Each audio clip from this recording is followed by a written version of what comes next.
Greetings of the day, dear students. I hope you are taking good care of yourself. Today, we will be learning about winding up of the companies. As we know that company is an artificial person and it requires some legal procedure to end the functions. So, winding up means where company is dissolved. It is a process where company's life is put to an end. During this process, the company ceases to carry on its normal business. You can see a picture over here that a lock is put on the gate of the company, which shows that company ceases to carry on its normal business. The assets of the companies are sold, the proceeds are utilized in paying off the debts and liabilities. So that is why there is a lock on the gate. Let's discuss about few pointers regarding meaning of the companies. Winding up represents last stage in company's life. It is a proceeding by which a company is dissolved. The company's assets are disposed of, the debts are paid off out of the realized assets, and if any surplus is left, it is paid back to the members in proportion to their contribution to the capital of the company. It is distributed among the members. Before we further discuss in detail about winding up of a company, just a brief difference between winding up and dissolution. Often we use winding up and dissolution as the same term, but there is a slight difference between winding up and dissolution. Winding up is one of the methods by which dissolution of a company is brought about, and dissolution is the end result of winding up. In winding up, the legal entity of the company continues at the commencement of the winding up, whereas in dissolution, it brings about an end to the legal entity of the company. In winding up, a company may be allowed to continue its business as far as it is necessary for the beneficial winding up. But in dissolution, company ceases to exist on its dissolution. So dissolution means complete shutdown. These three terms we discussed in Unit 2. Just a quick reminder for you all. Insolvency, the inability of a company to pay the debts when they become due and payable. Bankruptcy, when a person is declared incapable of paying their dues. Liquidation, the process of winding up of a company or incorporated entity. Next is winding up of companies.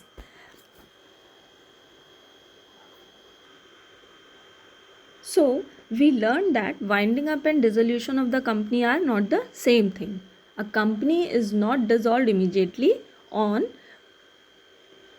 commencement of winding up proceedings, but winding up is a prior stage and dissolution is next stage.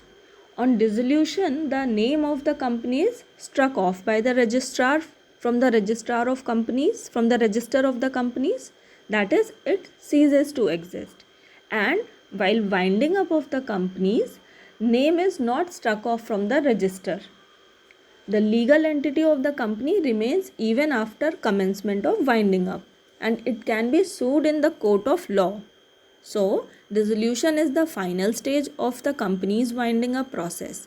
But a company can be dissolved without winding up under certain circumstances. So, let's discuss in detail winding up of the companies. As per Companies Act 1956, compulsory winding up, which comes under section 433 to section 483 at the jurisdiction of High Court.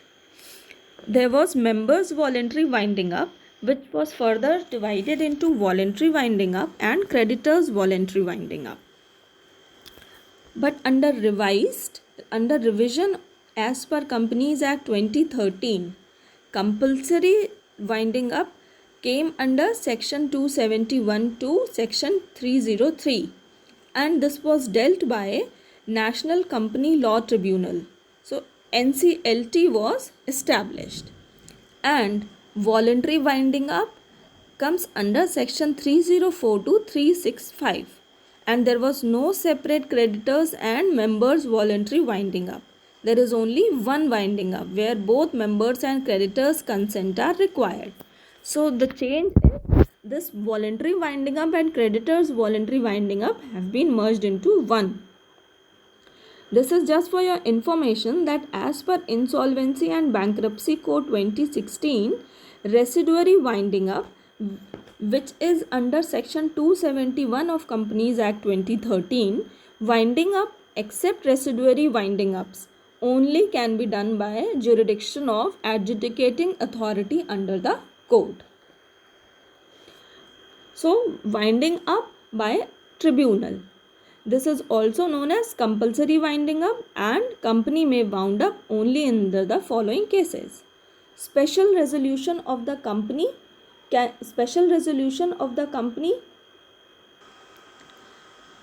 If the company has passed a special resolution to the effect that company may be wound up by the court, the resolution may be passed for any of the reason. In such cases, court may order the winding up of the company on a petition submitted to it. These stating that company will pay its dues, and it is the dissolution is or the winding up is not to defraud any person. This mode of winding up is not very popular as members voluntary winding up is preferable, because there is no interference of court. So default in delivering the statutory report to the registrar.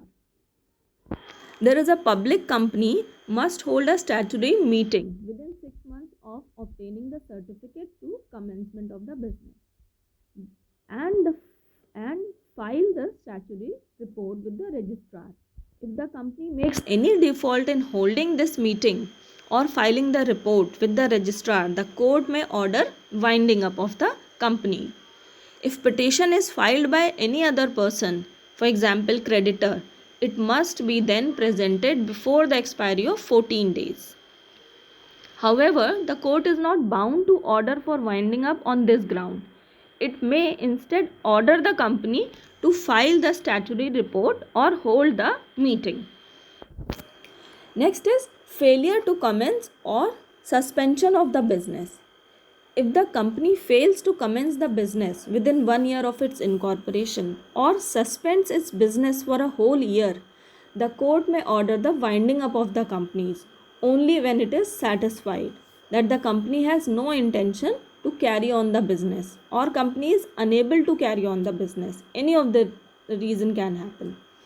When there is delay in commencement or there is suspension in the business due to any temporary reason, or there are reasonable prospects of the company stating the business starting the business within reasonable time, the court should not pass the winding up order. If the reason is mentioned, then it is not winded up. But sometimes a company may have number of business units. In such case, question arises whether the suspension of one business unit is valid of the company or what will be the dealing. The matter is to be decided by the court. Even if the business in all the units has been suspended, the court may not order winding up. It is satisfied that there are chances of the company resuming the business. So next is reduction in membership. If the number of members is reduced in case of any public company below 7, this is the mandatory condition for public company, below 7, and in case of private company below 2, the court may order winding up of the company. So for public 7 and for private 2, if it is lesser than 7 or 2, the court may order winding up of the company.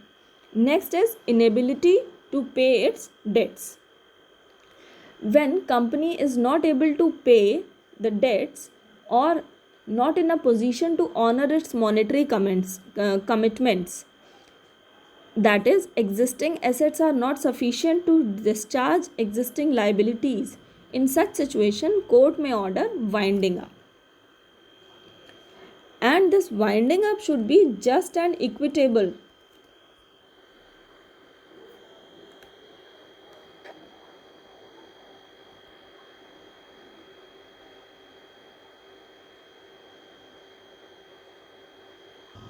Now, who can file the petition? Companies Act says that a petition for compulsory winding up may be filed by any of the following person. This application to the tribunal is filed by company. This petition can be filed by company itself for winding up when a special resolution is being passed in general meeting of the company. Therefore, the directors or managing director cannot file such petition on their own. Okay, so it is discussed in general meeting and then the petition is filed by the company. Next is, this petition can be filed by creditor or creditors, whatever may be the case. A creditor can file a petition if creditor proves that the company could not pay the debt of rupees 500 or more within 3 weeks of making the demand. And the term creditor includes secured creditor, a debenture holder, a prospective creditor, and any central or state government or local authority to whom any tax is due. Next, this petition can be filed by any contributories. Contributories are those persons who are liable to contribute to the asset of the company. In the event of being wound up, contributory is unsettled and can present a petition for winding up. Any contributory may present a petition for winding up where the ground for winding up is that number of members is reduced below the statutory limit. But a petition on any other ground can be presented only by original allottee who has acquired the shares. This petition can be filed by registrar also. After obtaining the previous sanction of central government, the registrar can file the petition for winding up of the company. These grounds can be if any default is made in holding statutory meeting or filing the report, or if the company fails to commence the business within 1 year, or suspends the business for the whole year, or the number of members falls below the statutory limit. This limit for public sector 7, below 7, closure, and for private sector it is 2, below 2. Registrar can file a petition. And if the company is unable to pay its debts, and also registrar can file the petition if the court considered it's just and equitable. The registrar can present the petition on the ground that company is unable to pay its debts only if it appears to the registrar from the balance sheet of the company or from special auditors or inspectors who reports that company is unable to pay the debts. Petition can be filed by central government also.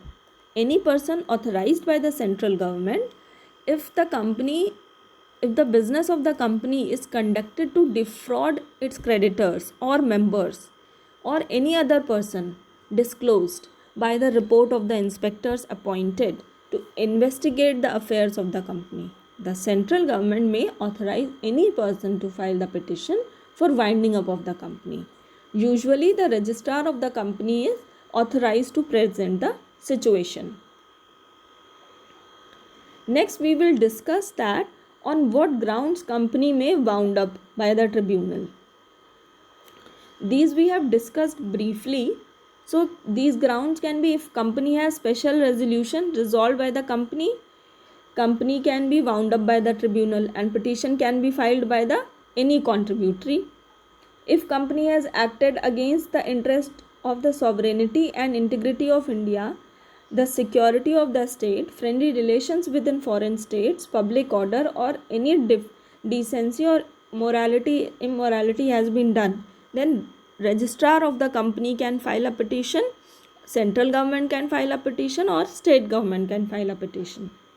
The tribunal is of the opinion that the affairs of the company has been conducted in a fraudulent manner, or company was formed for fraudulent and unlawful purpose, or the persons concerned in the formation of management of its affairs have been guilty of fraud. Then the petition can be filed by registrar of the company or any other person authorized by central government. If the company has made any default in filing with the registrar with financial statements or any annual returns for preceding 5 consecutive financial years, then registrar of the company can file the petition. If the tribunal is of the opinion that it is just and equitable, the company should wound up, then any person authorized by the central government can file the petition. So, commencement of winding up can be done by advertisement of the petition, then powers given to the tribunal. On the basis of powers given to the tribunal, consequences of the winding up of order. After the court has made up the winding up order, it is immediately sent to the information is immediately sent to official liquidator and the registrar. Then procedure of winding up by the tribunal, committee of inspection, dissolution of company and contributory. These things are defined. This is the procedure of winding up of a company. First, a declaration is submitted to the registrar of the company stating that the company will pay its dues and it is not to defraud any person. Then this application is submitted. The next step is within 4 weeks special resolution is passed. This special resolution gives the approval for the proposal of voluntary liquidation or voluntary winding up, and under this special resolution appointment of liquidator is also done. The next step is within 5 days public announcement in the newspaper and website of the company inviting claims of the stakeholders. Next step is within 7 days of such approval, intimation is given to registrar of the companies and the board. Next is submission of preliminary report containing capital structure, estimates of assets and liabilities, proposed plan of action within 45 days to a corporate person. Then claims are verified within 30 days and list is prepared for stakeholders, that these are the stakeholders. This is done within 45 days and this is done on the basis of receipt of the claims, which has been done in step number 3. Next is for receipt of money due to corporate person, bank account needs to be open in the name of corporate person having words involuntary liquidation after its name. Then the assets are sold off and recovery of due money, uncalled capital is realized. The proceeds from the realization is distributed within 6 months from the receipt of amount to the stakeholders. And the final report by the liquidator is submitted to a corporate person. One report to corporate person, one copy to registrar of the company and one copy to board and application to NCLT. This is law tribunal. Then the order of law tribunal regarding dissolution is submitted within 14 days of receipt of the orders. Next comes voluntary winding up. Voluntary winding up means winding up of the members or creditors of the company without interference of tribunal. Till now we discussed that how tribunal will take care of the winding up. But under voluntary winding up, the company can do the wound up without the intervention of the court, and that is why it is termed as voluntary. The members and creditors are left free to settle their affairs without going to the court, although they may apply the court directions or orders if necessary. So this is done by passing an ordinary resolution where the period, if any, fixed for the duration of the company by articles has expired, or where the articles provide that company is to be dissolved, or occurrence of any event and that event has occurred. Or this voluntary winding up can be done by passing a special resolution. This special resolution that company is wounding up voluntarily is passed by the members to wind up the company. It is not necessary to give any reasons for doing so.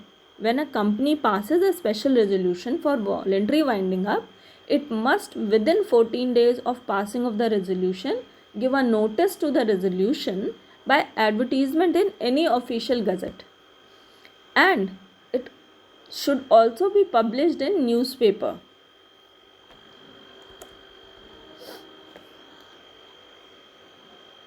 Commencement of voluntary winding up is done through advertisement of the resolution.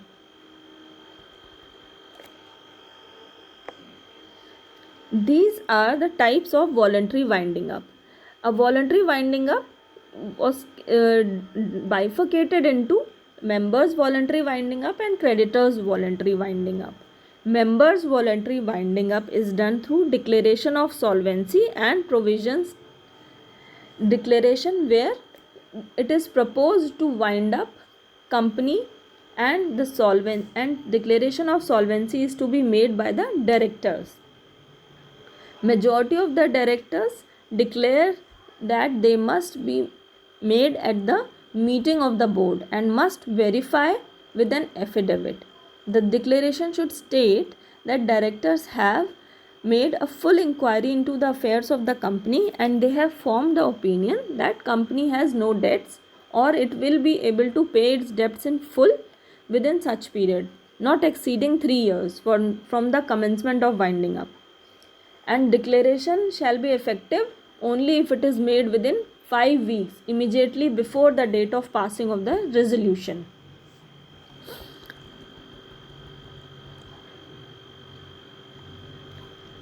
And for creditors voluntary winding up, meeting of the creditors is done.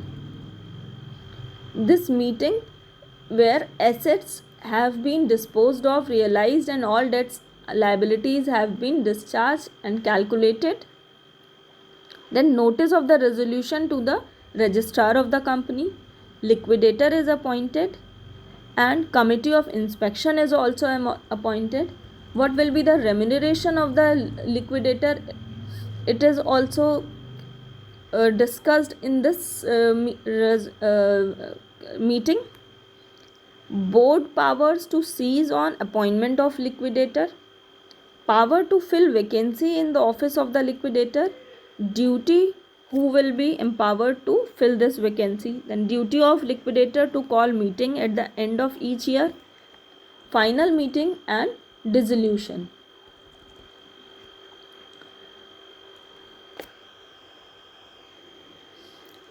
There are certain consequences of winding up.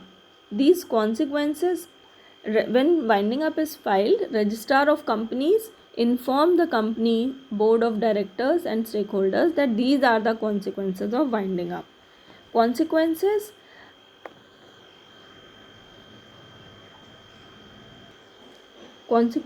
of winding up: when commencement of voluntary winding up is done, company ceases to carry on its business, except so far as many required for beneficial winding up. The corporate entity of the company shall continue until the dissolution of the company. With the appointment of the liquidator, all the powers of board of directors, managing or whole-time director comes to an end. But the approval of general meeting or liquidator or creditors or any committee of inspection may continue to exercise their powers. Voluntary winding up does not always mean a notice of discharge to its employees. If it is done for amalgamation, then it does not mean discharge of duties from employees. But winding up on ground of insolvency will mean discharge of its employees. After the order has been made, no suit or other legal proceedings can commence. If any pending or at the date of the winding up order can be proceeded with against the company except the leave of the court. Any transfer of shares in the company and any alteration in the status of the members of the company made after the commencement of winding up shall be void unless it is done with the sanction of the liquidator. Another consequence is that every notice, invoice, order, business letter issued by or on behalf of the company or liquidator of the company bearing the name of the company shall contain the statement that company is being wound up. So everywhere it needs to be mentioned that company is